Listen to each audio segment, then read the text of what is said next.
Gospel of the Lord according to the book of John. Jesus went to the other side of the Sea of Galilee, also called the Sea of Tiberias. A large crowd kept following him because they saw the signs that he was doing for the sick. Jesus went up the mountain and sat down there with his disciples. Now the Passover, the festival of the Jews, was near. When he looked up and saw a large crowd coming toward him, Jesus said to Philip, "Where are we to buy bread for all these people to eat?"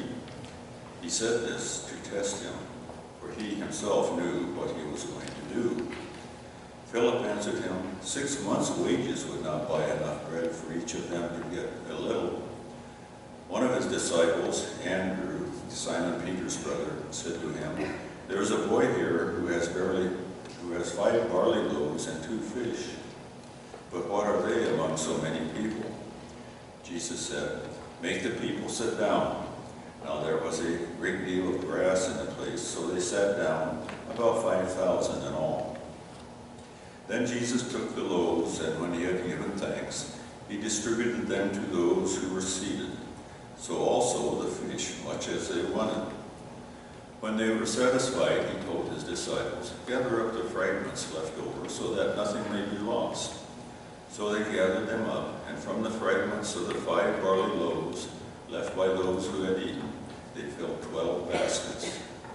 When the people saw the sign that he had done, they began to say, "This is indeed the prophet who is to come into the world." When Jesus realized that they were about to come and take him by force to make him king, he withdrew again to the mountain by himself. When evening came, his disciples went down to the sea, got into a boat, and started across the sea to Capernaum. It was now dark, and Jesus had not yet come to them. The sea became rough because a strong wind was blowing. When they had rowed about 3 or 4 miles, they saw Jesus walking on the sea and coming near the boat, and they were terrified. But he said to them, "It is I, do not be afraid." Then they wanted to take him into the boat, and immediately the boat reached the land toward which they were going. The Gospel of the Lord. Praise to you, O Christ.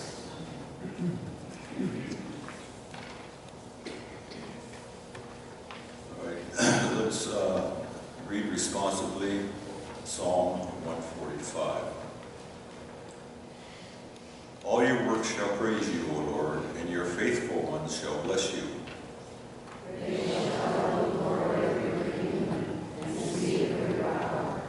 That all people may know of your power and the glorious splendor of your kingdom.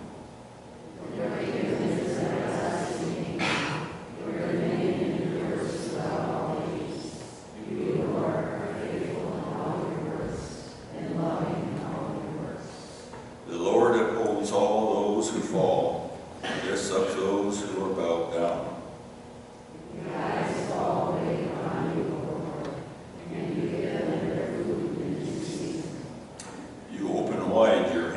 Satisfy the desire of every living thing. You are righteous in all your ways, and loving in all your works. You are near to all who call upon you, to all who call upon you faithfully.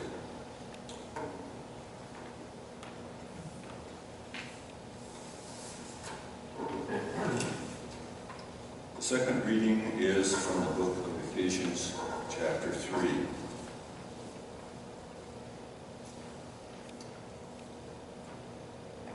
For this reason I bow my knee before the Father, from whom every family in heaven and on earth takes its name.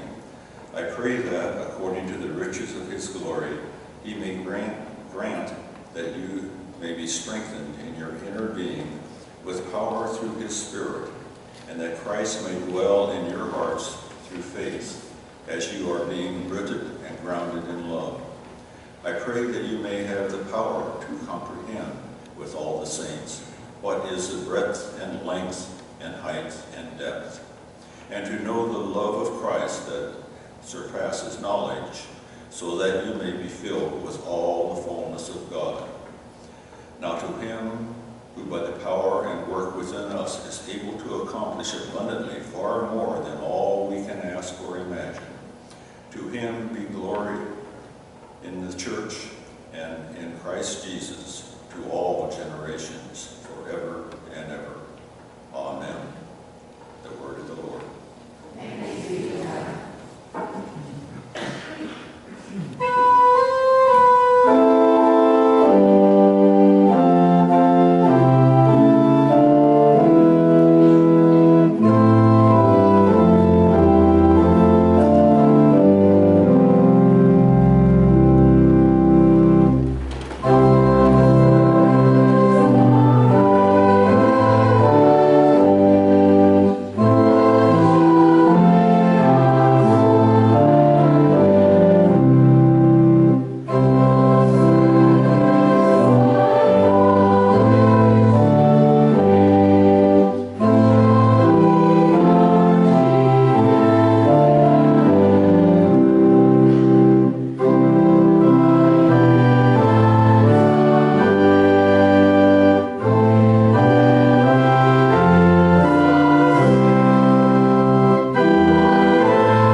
Sunday school, but oftentimes when they're told to children, they're watered down to be just mere morality tales. And there's so much more in these stories that connect us and help build our faith and connect us to God. And so we were reminded that they were originally intended to be stories for adults. And as we reread them, we are looking at them from an adult perspective to find out what it is that can help us in our faith journeys. Today's story comes from 1 Samuel 17, and it's the story of David and Goliath, and it's a long one, so I'm going to read the first part, and then I'll summarize the rest as I go throughout my sermon. 1 Samuel 17:1. The Philistines now mustered their army for battle and camped between Seka and Judah in Azekah at Neberdan. Saul countered by gathering his Israelite troops near the valley of Elah. The Philistines and the Israelites faced each other on opposite hills, with the valley between them. Then Goliath, a Philistine champion from Gath, came out of the Philistine ranks to face the forces of Israel. He was over 9 feet tall, and he wore a bronze helmet, and a bronze coat of mail, and he weighed 125 pounds. He also wore bronze leg armor, and he carried a bronze javelin on his shoulder. The shaft of his spear was as heavy and thick as a weaver's beam, tipped with an iron spearhead that weighed 15 pounds. His armor bearer walked ahead of him, carrying a shield. Goliath stood and shouted a taunt across to the Israelites. Why are you all coming out? Why are you all coming out to fight? He called. I am the Philistine champion. If you are only servants of Saul, choose one man to come down here and fight me. If he kills me, we will be your slaves. But if I kill him, you will be our slaves. I defy the armies of Israel today. Send me a man who will fight me. When Saul and the Israelites heard this, they were terrified and deeply shaken. Word of God, word of life. Today, we are encountering the story of David and Goliath, one that is incredibly familiar to us. It's familiar to many people throughout all of American culture. It's the story of the little guy, you know, the guy that stands up to the big bully, and he's victorious because he has so much courage, and he's able to do what he has to do. It's a story that inspires us, at least on some level. It's a story that has been preached on many times. And many people have turned this story to mean, and they've pulled out various meanings from this story in many different ways. I think I wanted to start off with one, though, is just to explain one thing about this story that it does not mean. Because oftentimes this story is confused. But one thing that this story is not about is courage. There is no courage in this story. Not very much, anyway. Oftentimes we think of this as a kind of Rocky Balboa story. You know, you've got your giant in front of you, and if you just kind of go in there and trust God, you can slay your giant. And to say that would be to totally misunderstand this story.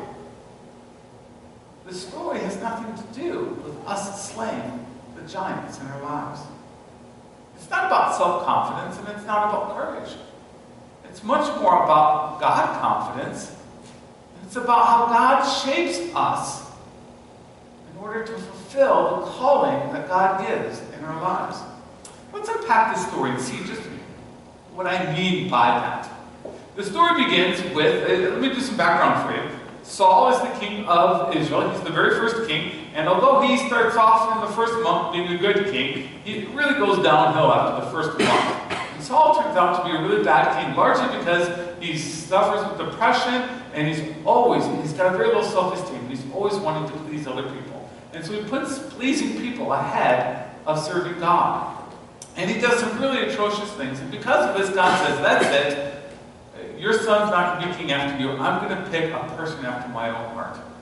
And so God tells Samuel, the last judge, before he dies, to go and anoint a new king. And Samuel goes and eventually finds Jesse and has Jesse bring out his sons. You know the story, maybe. And after he looks at each of the sons, he goes, no, none of these are it. You got another one? And Jesse goes, yeah, I got a little boy. He's kind of a runt. He's nothing special. He's out tending the sheep. We'll bring him in. Turns out that's David. And David becomes anointed as a little boy to be the next king. But that's a secret, because God had already promised Saul that he gets to live out his life as king. And so Saul's going to be king for about 40 years. But that's going to be it. God's already withdrawn his blessing and favor from Saul. And he's going to place it upon David. Even David is a little boy.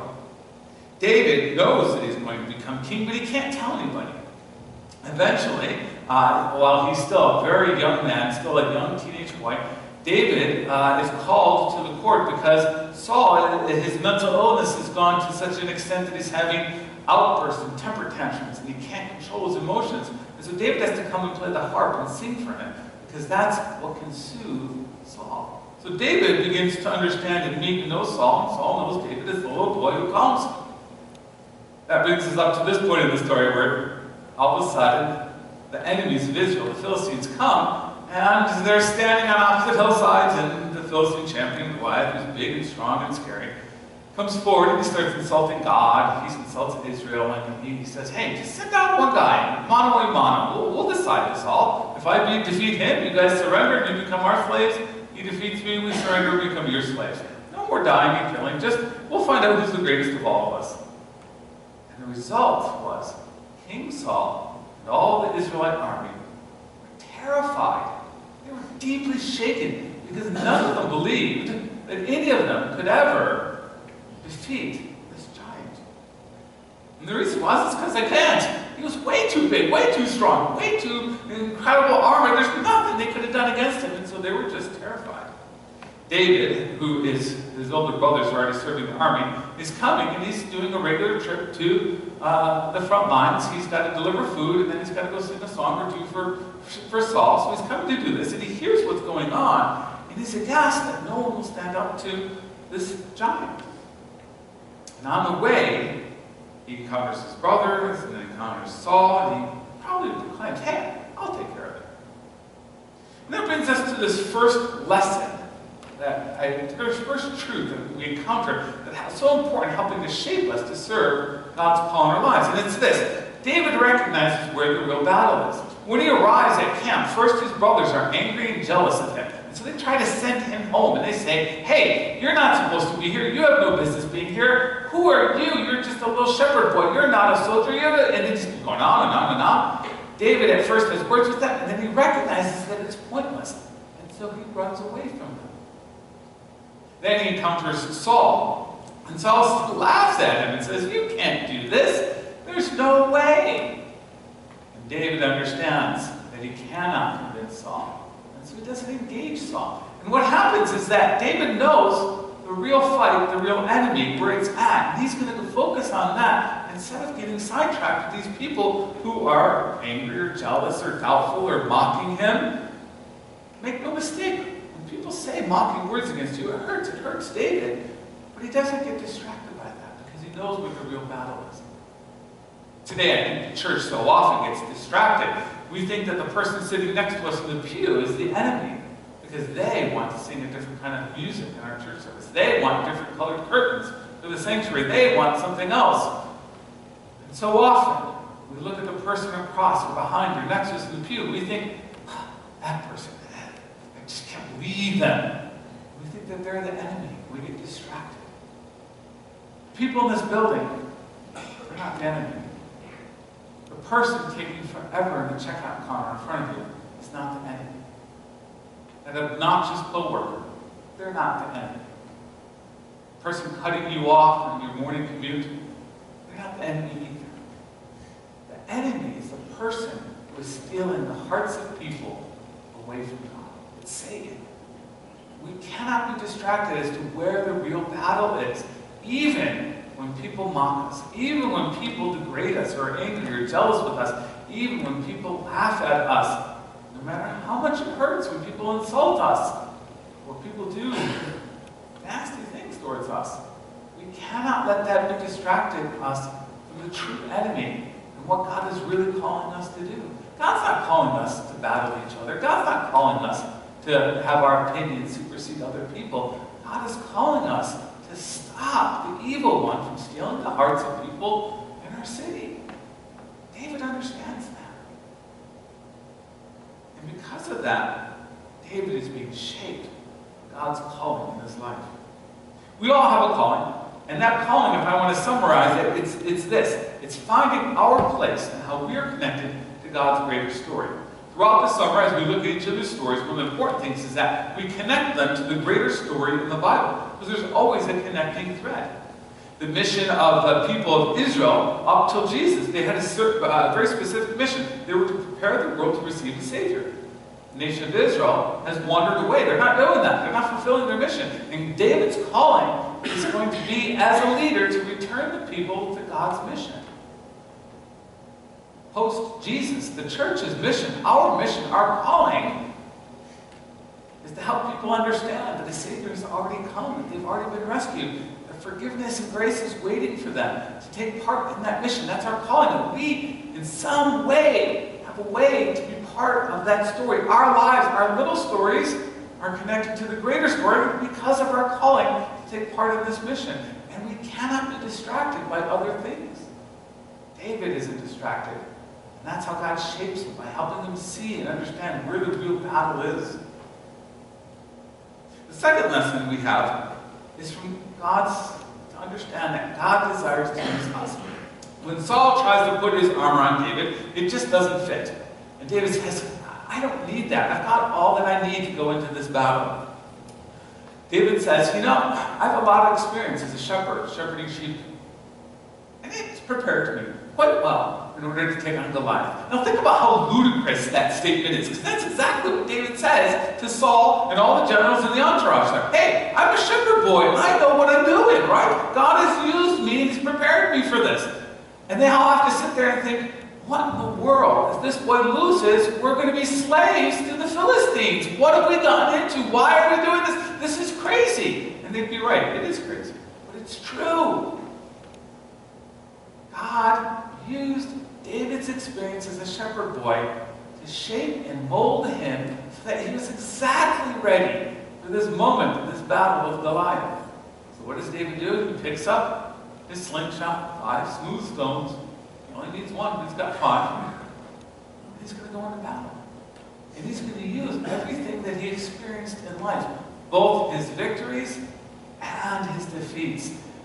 All of us have a unique story. All of us are unique people. And all of us have a calling to serve in God's mission. And our experiences, both our victories and our failures, both our strength and our weaknesses, all of that plays in.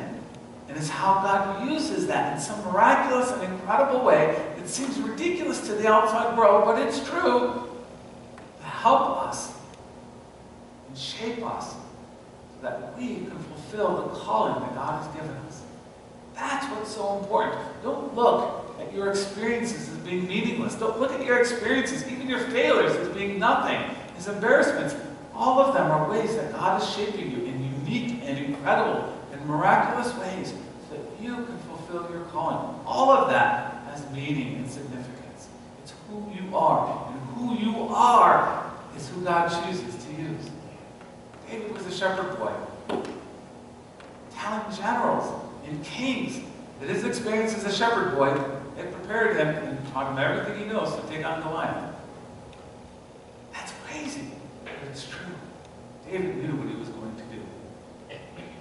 And so when David goes into battle, he takes up and, Goliath is there mocking him and mocking everybody. And Goliath is, he's confident. He's got his big heavy sword and he's like, oh, as soon as I reach you, I'm going to just stomp all over you. And he never even reached David. David pulled out the slingshot, whipped around, fired it, boom, Goliath falls. What's interesting is afterwards, and this is our last truth. Anybody who asks David what happens, and they ask him, how did you kill Goliath? You know how David answers? He says, I didn't. God killed Goliath. And this is our last truth, and this is important. David recognizes that the battle belongs to the Lord. And this is where we get confused about the story. Because too often we imagine ourselves in the place of David, going out and through courage and confidence, we're going to slay those giants in our lives. And the reality is that there are too big of giants in our lives, and it's too hard to slay them often. The battle isn't ours. The battle is God's. And it's God is going to be doing the battling and bringing the victory. We have to remember that. Too often we have a Messiah complex. We think it's all about us and us achieving victory. And it's all about God and God achieving victory. And the problem is that too often we are identifying the wrong enemy, it's the person we can't stand, or the issue that we just have to change. And we think that we're the ones that are going to bring victory. And we're not. God is. It's God's battle. And God identifies where the battle is, and God's going to bring victory. Not us. But God's going to shape us so that we, in our little stories, can take part in the bigger story of what God is doing. David learned to trust God in his adventures as a shepherd boy. And that's why he was so important in this story. Because God wanted to defeat Goliath. He just needed somebody who would trust God enough to place him in a position that God could bring victory into that situation. It wasn't about David and how smart or how incredible David was. It was all about God. And part of this story about how God shaped David is God taught David how to trust him, how to hear from him, how to be led by him, so that David could properly identify where the battle was and what God was going to do, not what David was going to do. And that's about trust, and that's about a relationship. And if you're here, you're thinking, okay, how can I learn how to trust God? It's a lifelong lesson. But I can tell you this, learning how to trust God is a process of learning how to surrender the things and the goals and the ambitions and the desires that we have in life. It's a process of learning how to be dependent upon God, not dependent upon ourselves. And it's a process of learning how to take small acts of faith. One more story that I wanted to share with you. And this is about how David and Goliath kind of inspired both Lucy and I. Many of you know that Lucy and I are foster parents. For the last 2 years, we've had the joy of being able to open our homes so that people who needed a place could come in to our lives. And they could find safety, and they could find just a place where they could live. And how did we go upon this journey? And it's not because Lucy and I think we're good parents. We're not. It's not because we think that we can handle this and we can be the right person for these children. We're not the right people and the right parents for these children that God places in our lives. But we do this because we saw a giant. We saw a world where people were being displaced for whatever reason. We saw a world where people needed a place to stay, a home where they could find safety and love. And we saw a home that God had granted us. And we saw, why not? why don't we open up the doors to our home? We're not ready. We're not capable. We don't have the ability to do this. This is way over our heads. We're going to do this in response because we knew what God's passion was, what God's love was, what God yearned for. And we knew we couldn't provide places for everybody in the world. We could provide a place for a few innocent, vulnerable people that needed a temporary place to live. And so we said, yeah, we're going to do this. That is part of us saying we want to take this story, these truths from David and Goliath. It wasn't us going out and finding a big old bad enemy that we didn't like and we're going to slay them. No. It's about opening our lives to bringing help to people who need them. You see the difference there? That's what the story of David and Goliath is about. About how God uses our experiences, what we have, what is already around us and in our possession, to shape and mold us so that God can bring victory into our lives and defeat, even on a small scale, some of the destruction and evil that is going on in this world. Amen? Amen. Let's go ahead to our takeaways for today. Recognize where the real battle lies. That's what David did. He didn't get distracted along the way. And too often the church gets distracted. We forget where the real battle is. And we wind up battling each other. And David didn't do that. Second, realize God's desire to use us. Our lives, our experiences, our victories, and our failures, all of it. God uses in miraculous ways to help us fulfill the calling that God has given us. To help connect people to Jesus. And the last one, remember the battle belongs to the Lord. It's not about us. It's not our great victories. It's God's victories. We open our lives to the movement of the Holy Spirit. Let's stand for our song today.